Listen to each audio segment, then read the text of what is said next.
Hi, and welcome to the webinar on the post-bariatric surgery diet from Central California Surgery. I'm Prudence Tickner. I have my master's as a registered dietitian and health coach. I've specialized in bariatrics for over 15 years. Myself and Katie Ott, she also is a registered dietitian here at Central California Surgery. You can reach out to either one of us. Our emails are here with any questions regarding nutrition or vitamin supplementation. So what we're going to cover is the nutrition basics to bariatric eating in this webinar. So when you're looking at the basics to nutrition, you have three main macronutrients. You have your protein, your fat, carbohydrates. Those are the three main sources of nutrients, and of course, vitamins and minerals and water. So when you're looking at bariatric eating, one of the main things to think about is your pouch size. There's not a lot of space. We're removing 70 to 90% of your stomach or putting it to the side.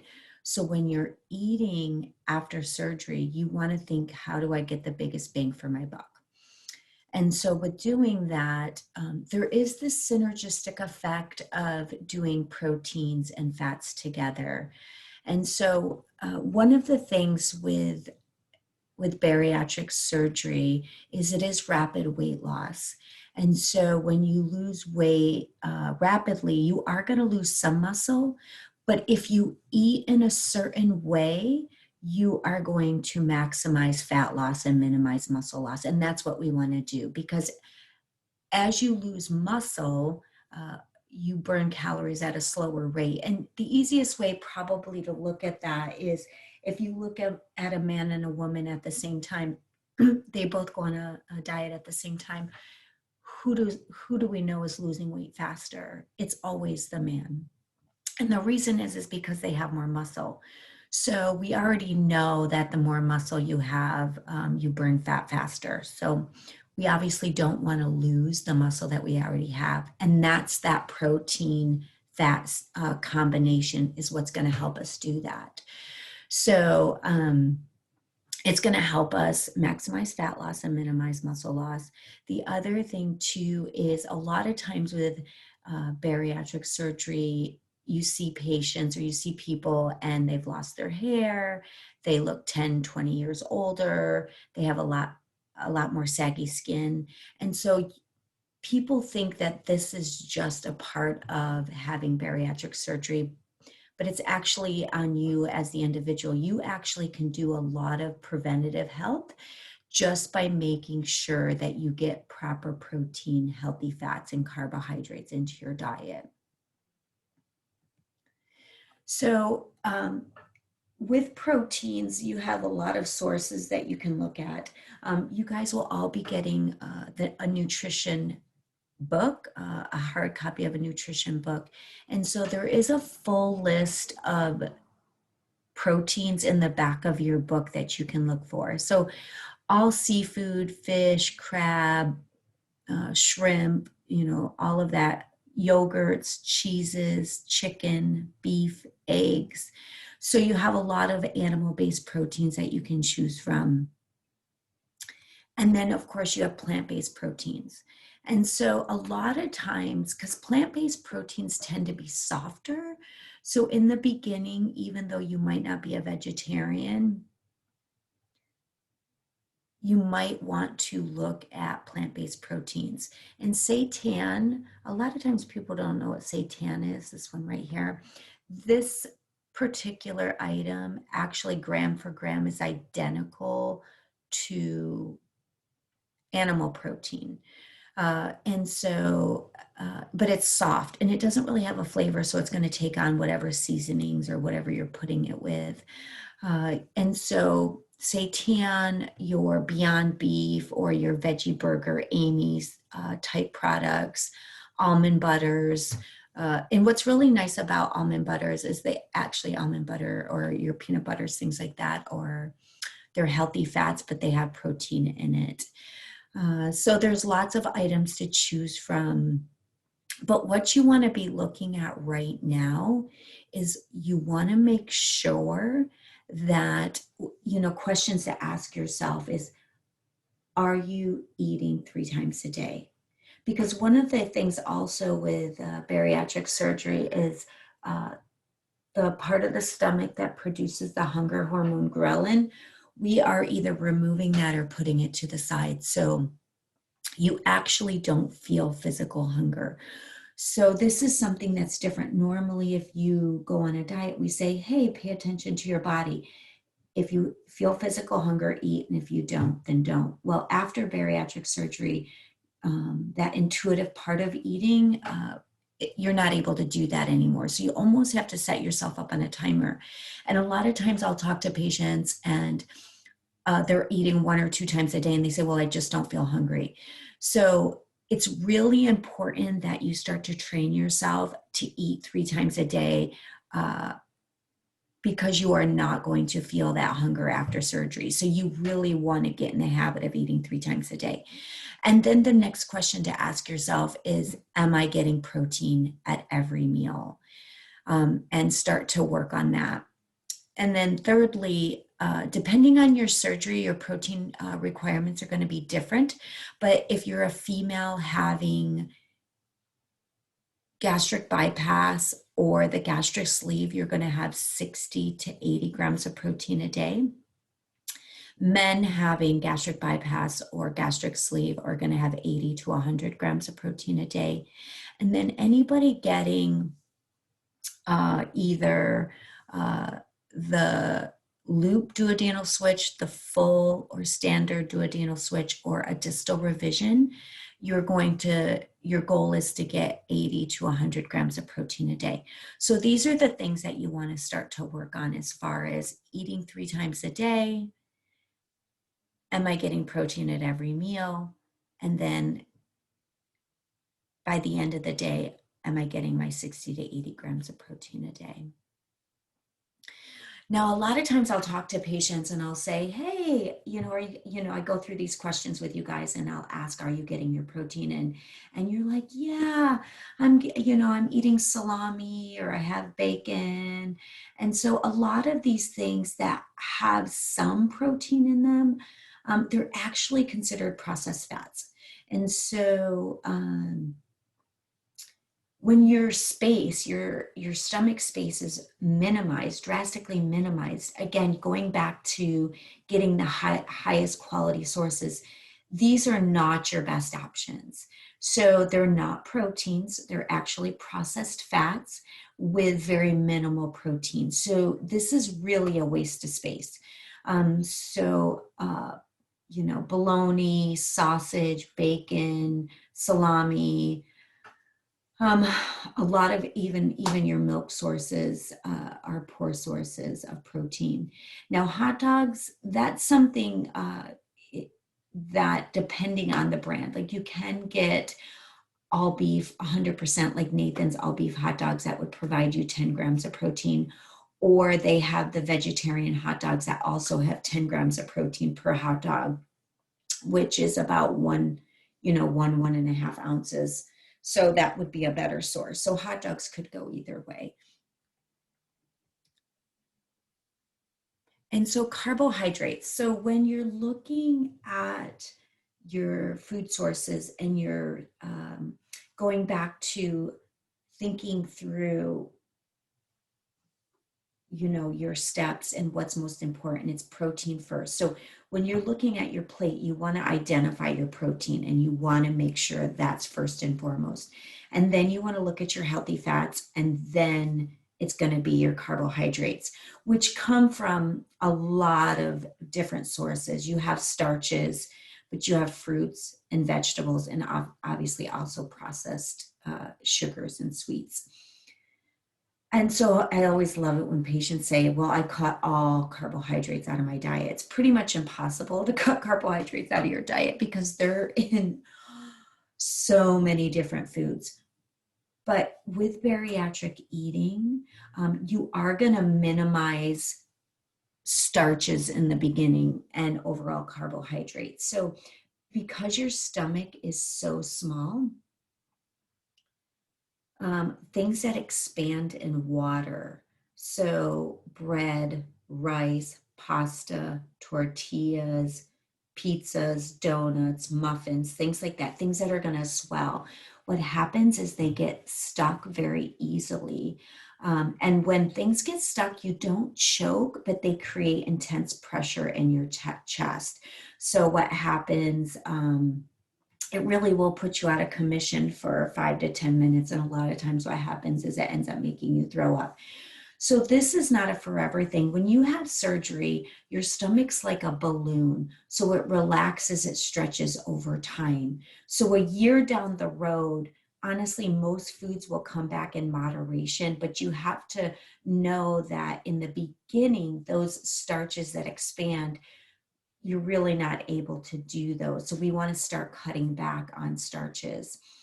And then also with that, like, so basically knowing that a year down the road, pretty much most foods will come back in moderation.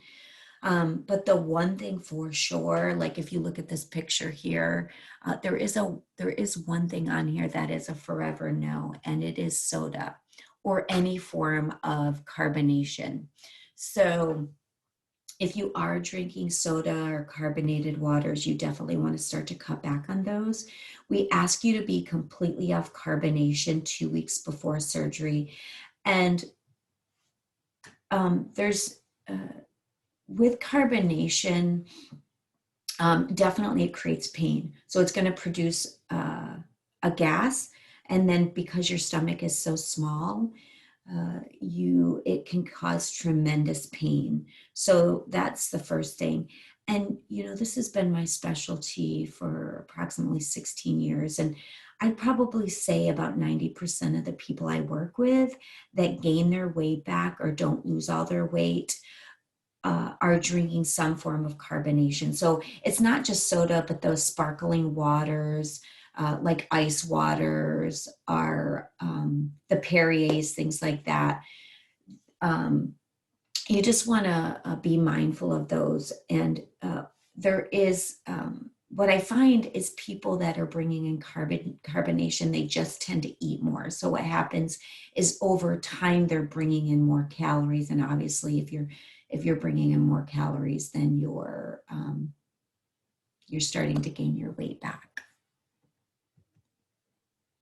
Now, also with your overall starches, fiber, and normally, so with if you weren't having weight loss surgery, we would say, hey, eat a high fiber diet. And so, we say make sure 50% of your plate is fruits and vegetables. Well, fiber, although it's really healthy for you, there's a lot of health benefits. Fiber expands. And so because your pouch is so tiny, you really can't afford to eat foods that are high in fiber. So the first 6 months or so, fiber is going to be minimized. So beans, nuts and seeds, a lot of your fruits and vegetables. And so not that you're not eating those, but they're going to be minimized. And so that's why it's proteins, healthy fats, and then fruits and vegetables, just because that fiber content is going to be minimized in the beginning.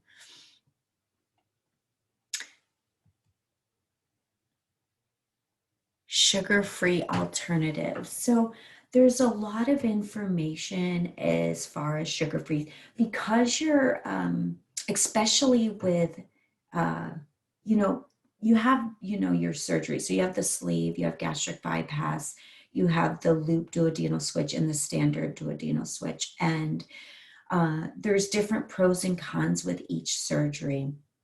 But definitely with the surgeries and just weight loss in general,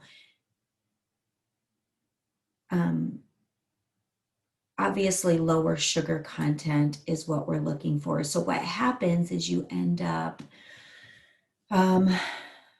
doing sugar-free products. And so there is different research on this. I tend to be a holistic dietitian. So I encourage you guys to do more natural products. So when you're looking at sugar-free products, it'll say diet or sugar-free on it. These are mainly what you're going to see. So the blue and pink packets equal, this is aspartame and saccharin. They're about 700 times sweeter than regular sugar. There's research shows that there are links to certain types of cancers and some research linked to Alzheimer's disease. And so not really anything to do with weight loss, but overall health in general. And then the other thing, so I'm not really a big fan of these products. The other thing I want you to think about is if something is 700 times sweeter than regular food, now you've primed your taste buds for an unnatural sweetness. So let's say you're drinking coffee in the morning and you're putting equal or sweet and low in it. Now your taste buds are primed 700 times what food is going to give you. So what happens is you end up, when you go to food, you're not satisfied with the food. So you're constantly craving a level of sweetness that natural food will never give you. And so a lot of times this is where the overeating can happen, because you're craving this constant craving of a level of sweetness that just will never be satisfied with natural foods. And then you have the yellow packet, which is sucralose, which is Splenda. So what they do with this is they take so the natural sugar molecule, sucrose, they chemically rearrange the molecule and they call it sucralose, and they say, oh, your body doesn't recognize this. Well, this is 600 times sweeter than regular sugar, and they label it as natural because they're taking the natural sugar molecule and then chemically rearranging it. So it's really no longer natural anymore. But what they're finding is that it's spiking your blood sugar just like regular sugar. So if you're a diabetic patient using Splenda, a lot of times you'll find that your blood sugar is spiked, or even with surgery. So with surgery, gastric bypass, if you're going to have gastric bypass, you get the dumping syndrome. So you do, with that particular surgery, you absolutely have to have sugar-free products. But a lot of times what I'm finding is if you're using products with Splenda in it, it's still causing the dumping syndrome. So you want to be careful with that. And then you have stevia and monk fruit. These are the two most natural sweeteners. They don't spike your blood sugar. They're the closest to regular sugar. They're about 100, 150 times sweeter than regular sugar. So out of all of these sweeteners, I highly encourage you to find things that are sweetened with either stevia or monk fruit. And so there's so many things on the market that you just have to read your label. So like with salad dressings, all your Skinny Girl, the Skinny Girl products, all the salad dressings, water drops, teas, she uses stevia and monk fruit in all of her products. Vitamin Water Zero. So you have different products. You have like Vitamin Water Zero. You have like the BAI waters, they're all sweetened with stevia, versus like Gatorade Zero, Powerade Zero, those use sucralose. All the Tessemae products, it's hard to see the labels here. And so these sweet drops, these are all sweetened with, and it says Stevia Clear right on it, so you can see that. So there's a lot of products on the market right now that are sweetened with stevia or monk fruit, or something as simple as like Crystal Light. So Crystal Light, you have regular Crystal Light that's sweetened with aspartame, and then you have Crystal Light Pure, which is sweetened with stevia. So it's just buying the Crystal Light Pure versus the regular Crystal Light, or all your True Lemon products. And they have, True Lemon has a lot of products on the market. They have a lot of different lemonades and things like that. They're little packets you can add to your water. Those are all sweetened with stevia as well. And then finally, our healthy fats. So we've went through this era where a long time everything was fat free, and you have to think, well, if things are fat free, then they're adding something to it. So what's happening is they're adding extra carbohydrates and sugars in the products to make them taste better. So through research and time, we found that fat free necessarily isn't the best option, and especially for bariatric eating. So, this is the thing, once you've had bariatric surgery, you really need to let go of just regular what you would have done normally with weight loss, because you can eat so much more. Your volume is so much more. And so, uh, with bariatric eating, because your volume is so low, you really do need those healthy fats. And so, um, it's a crazy concept, but eating an appropriate amount of healthy fats actually will help you maximize fat loss. And if you care, excuse me, if you care about keeping your hair and minimizing hair loss, if you want that vibrant, radiant skin, you absolutely will have to have those 3 healthy fats a day.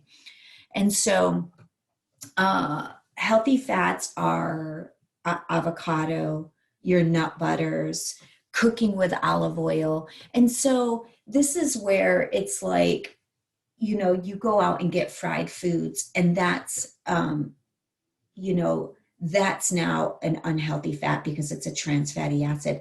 But taking a tablespoon of olive oil and pan frying your chicken, or having your green beans or whatever and putting some olive oil on that, perfectly fine. Now this one right here, the third one in the Barlean's fish oil, absolutely love this stuff. I think it's such an amazing product for bariatric patients. You can order it on Amazon, or you can buy it like at a health food store. It is your omega-3. So it's not just a healthy fat, but it's your essential fatty acids. And so again, so talking about biggest bang for your buck, getting this fat in, and it tastes amazing. So it's a flavored fat. They have tons of flavors. I have found, because it is a fish oil, the citrus flavors are the best. So they have citrus sorbet, they have lemon, lime, and orange. And those are the only 4 flavors that I have found that do not have an aftertaste. And so the rest of them, there's a lot of fun flavors on the market, but they have a little bit of an aftertaste. But if you stick with your citrus, so a lot of times what I'll do is I'll take my Greek yogurt and I'll just buy plain Greek yogurt, because plain Greek yogurt has between 20 and 22 grams of protein compared to the flavored yogurts, and which have like between 10 and 15 grams of protein. So, and in the beginning, you have to think like 1 Greek yogurt is breakfast, lunch, and dinner, because you're only having a couple tablespoons of food per meal. And so what I'll do is I'll take a Greek yogurt, and I'll just add a tablespoon of this, either my 2 favorite are the lemon or the citrus sorbet. And literally the lemon will make it taste like lemon meringue pie. It's so delicious. And or sometimes you're just craving a sweet, and so sometimes it's a mental thing, right? Like I always tell patients, surgeries in your stomach, not in your head. So surgery doesn't necessarily address cravings, especially sugar cravings. And so a lot of times you're just like, man, I want something sweet. And so the Barlene swirl is sweet.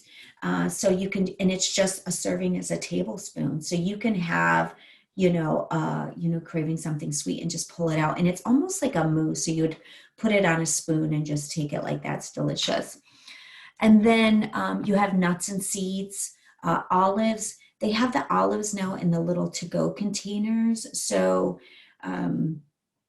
you might, your meal might be, a couple of cheese sticks in that little to-go container of olives. Nuts and seeds are great, like chia seeds, flax seeds. Chia seeds actually expand 9 times their size. So you definitely can start to have those now. Um, and after surgery, because your stomach is so small, you're not really eating nuts and seeds at the beginning. So, but they are a healthy fat. And of course, water. Water is so important. So, one of the number one reasons people end up back in the hospital after surgery is dehydration. And so, you want to start to work on just drinking good old fashioned plain water. I have a lot of people that say they don't like water. You can do your flavored waters, but I really highly encourage you to work on water. And then if you don't like water, the only thing that really is going to replace water or be a substitute for water is your herbal teas. So herbal teas are naturally decaffeinated and they have tons of fun flavors. One of my favorites is Good Earth herbal teas, and like they have two. One is called Citrus Kiss, and the other one is called Sweet and Spicy. And I have no idea what they do with their teas, like how they combine the herbs, but there's no sweeteners in them, but they naturally are very, very sweet. And so if you really dislike the taste of water, I highly recommend that you play around with herbal teas because you'll get that sweet flavor without all the additives, because you are trying to cleanse the body, right? Cleanse the organs. And so step one is just how much are you drinking?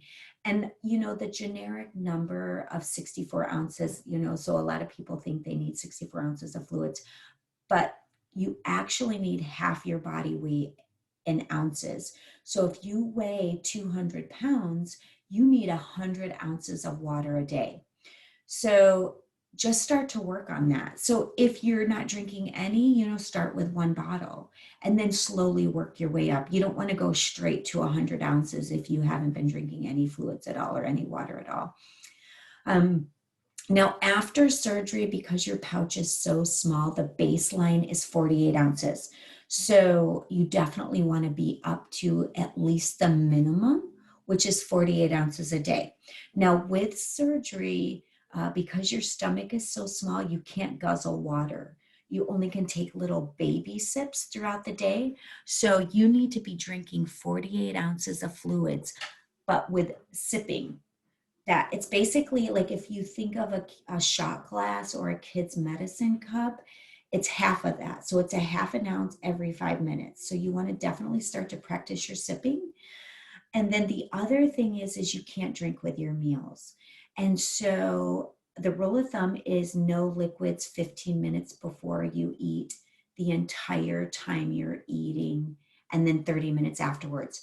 So you want to make sure you can get 50, you want to make sure you can get 48 ounces of fluids with sipping, not guzzling, and not drinking with your meals before surgery. So that's something I highly recommend that you start to practice now.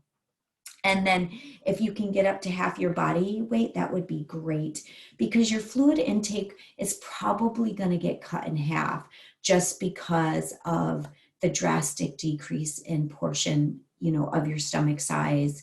And then with, a lot of people have severe nausea also after surgery. So there's things that are happening after surgery that just slow down the fluid intake. So in summary, we want to work on eating 3 times a day.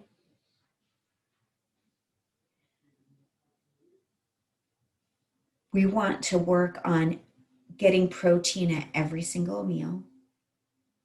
Once you're doing that, then you want to make sure, am I getting that 60 to 80 grams of protein a day?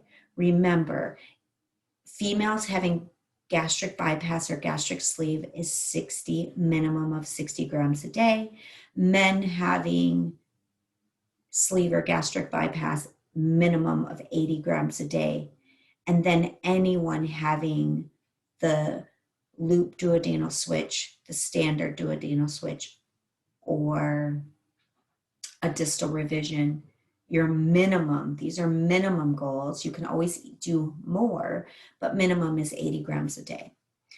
And then once you're doing that, then you want to work on your 3 healthy fats a day. So what that might look like is, a quarter of an avocado or a tablespoon of guacamole with your eggs in the morning. You might throw a tablespoon of nut butter in your protein shake if that's what you're having. Or if you're having a piece of fruit, uh, like let's say you're having an apple, instead of eating the whole apple, you might do like a half an apple with a tablespoon of nut butter, and then adding a little bit of olive oil to pan fry your chicken or your fish, or having a piece of salmon. Salmon is actually great because it's your protein, but it has your healthy fats as well. All right, thank you. And just reach out to me if you have any questions. Bye.